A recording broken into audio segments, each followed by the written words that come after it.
ನಮಗೆ ತೋರಿಸಿ ಲಾಕ್ ಮಾಡ್ಕೊಂಡು ಅಷ್ಟೇ. ನೀವು KPM ತಗೊಂಡು ಓಪನ್ ಮಾಡ್ತಾರೆ.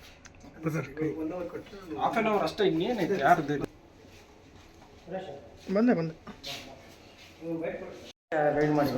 ಈ ದಿನ ನಾವು ವಿ ಕೇರ್ ಅಂತ ಒಂದು ಕ್ಲಿನಿಕ್ಕಿಗೆ, ಹೇರ್ ಆ್ಯಂಡ್ ಸ್ಕಿನ್ದು ಕ್ಲಿನಿಕ್ಕಿಗೆ ನಾವು ಭೇಟಿ ನೀಡಿ ನೋಡಿದ್ವಿ. ಸೊ ಇದಕ್ಕೆ ಇನ್ನು KPM ರಿಜಿಸ್ಟ್ರೇಷನ್ ಆಗಿಲ್ಲ.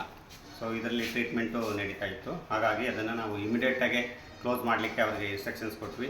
ಮತ್ತು ಎಲ್ಲದನ್ನು ನಾವು ಸಂಬಂಧಪಟ್ಟಂತೆ ಎಲ್ಲದೂ ದಾಖಲಾತಿಗಳನ್ನು ನಾವು ತಗೊಂಡಿದ್ದೀವಿ. ಈಗ ಅವರು ವಾಲಂಟ್ರಿಯಾಗಿ ನಾವು ಇಮಿಡಿಯೇಟಾಗಿ ಕ್ಲೋಸ್ ಮಾಡ್ತೀವಿ ಅಂತ ಹೇಳಿದ್ದಾರೆ. ಅದನ್ನು ಇನ್ನೊಂದು ಸ್ವಲ್ಪ ವೇಟ್ ಮಾಡೀಗ ಅದ್ರ ಬಗ್ಗೆ ಮುಂದಿನ ಕ್ರಮ ತಗೊಳ್ತೀವಿ. ದಾವಣಗೆರೆಯಲ್ಲಿ ಎಷ್ಟು ಕಡೆಗೆ ಇವತ್ತು ಆಗಿರೋ ಸರ್, ಇವತ್ತು ಒಂದು 15 ಕಡೆ ನಾವು ದಾಳಿ ಮಾಡ್ತಾ ಇದ್ದೀವಿ. ಸೊ ನಮಗೆ ಕಂಪ್ಲೇಂಟ್ಸ್ ಬಂದಿತ್ತು, ಸ್ಕಿನ್ ಡಾಕ್ಟರ್ಸ್ಗಳಿಂದ ಕಂಪ್ಲೇಂಟ್ಸ್ ಬಂದಿತ್ತು. ಸೊ ಇಲ್ಲಿ ದಾವಣಗೆರೆಯಲ್ಲಿ ಕೆಲವು ಕಡೆ ಬೇರೆ ಬೇರೆ ಹೆಸರುಗಳಿಂದ ಸ್ಕಿನ್ ರಿಲೇಟೆಡ್ ಟ್ರೀಟ್ಮೆಂಟ್ ಕೊಡ್ತಾ ಇದ್ದಾರೆ. ಕೆಲವೊಬ್ಬರು ಕ್ವಾಲಿಫೈಡ್ ಇಲ್ಲ, ಕೆಲವೊಬ್ಬರು ಪರ್ಮಿಷನ್ ತಗೊಂಡಿಲ್ಲ, ಈ ಥರದ್ದು ಇತ್ತು. ಸೊ ಹಾಗಾಗಿ ಅವೆಲ್ಲ ಕ್ಲಿನಿಕ್ಗಳಿಗೆ ಇವತ್ತು ಏಕಕಾಲದಲ್ಲಿ ಯಾರಿಗೆ ಮಾಹಿತಿ ನೀಡದೆ ಬಂದು ನಾವು ಇವತ್ತು ಒಂದು ರೈಡ್ ಮಾಡಿದ್ದೀವಿ.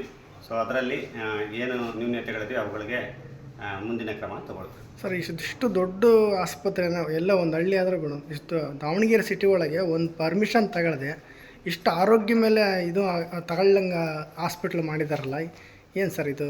ಇಷ್ಟು ಎಲ್ಲಿದ್ದ ಬಂತಪ್ಪ ಇವ್ರಿಗೆ? ಒಂದು ವರ್ಷದ ಮೇಲೆ ಆಯಿತು. ಅವರು ಆ್ಯಕ್ಚುಲಿ ಅಪ್ಲೈ ಮಾಡಿದ್ದಾರೆ, ಆದರೆ ಸರಿಯಾದ ದಾಖಲಾತಿಗಳನ್ನು ಅವರು ಒದಗಿಸ್ಲಿಕ್ಕೆ ಆಗಿಲ್ಲ.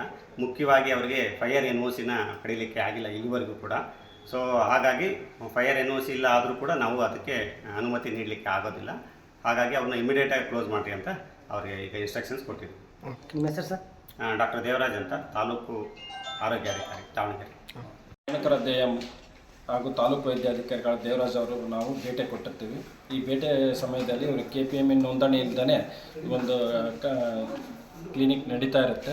ಇಲ್ಲಿ ಇದನ್ನು ನಾವು ನೋಡಿದಾಗ ಇಲ್ಲಿ ತಜ್ಞ ವೈದ್ಯರ ಒಂದು ಕೊರತೆಯೂ ಎದ್ದು ಕಾಣ್ತಾ ಇರೋದ್ರಿಂದ ಇದಕ್ಕೆ ಕೆಲವು ಚಿಕಿತ್ಸೆಗಳಿಗೆ ತಜ್ಞ ವೈದ್ಯರ ಅವಶ್ಯಕತೆಯೂ ಇರುತ್ತೆ.